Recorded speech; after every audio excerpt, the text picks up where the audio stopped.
Well, there's been some busy stuff since we last chatted, a couple of days off with the holiday, but the Toronto Maple Leafs certainly been busy in free agency, signing Tyler Bertuzzi to a one-year $5.5 million contract. Of course, spent the playoff stretch with the Boston Bruins. That one, of course, coming to a close a little bit shorter than maybe he and the Boston Bruins expected. Not the only one-year deal signed by Toronto, though. Also getting Max Domi. He signed a one-year deal worth $3 million.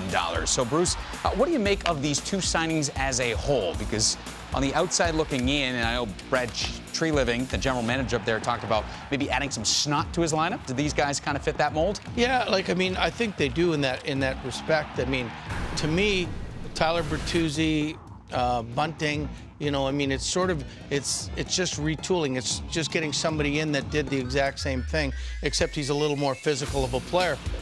I don't think, he's as fast as Bunting, but I think it's a trade-off right there. As far as what the production is going to be. But, he's a pretty good guy that is physical and doesn't take any crap from anybody. So that should be good.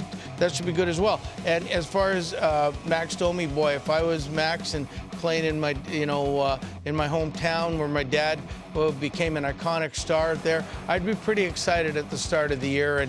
And I think this is a place where he'd like to end his career, quite frankly. So, and they'll both have to have really good years. They both signed one-year deals, so they're betting on themselves. Deals, right? Yeah, if they can bet on themselves, sometimes it gets pretty good. Yeah, and they add Ryan Reeves as well as John Klingberg that we saw. You saw some of the key departures as well. Ryan O'Reilly, maybe the biggest in that department. On paper right now, are the Leafs better now than they were at the end of last season? It's a good question. I don't know if they are.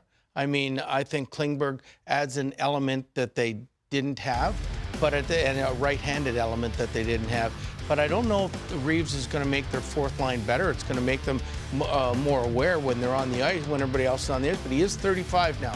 And every year you get older, you get a little bit slower. And the other two guys, I think, are going to give them more grit and everything else. But that Bunting, when he wasn't being a little pain in the butt, was a really good fit with Matthews, and whether it was Marner or whoever else was on that line. So I think they're about the same.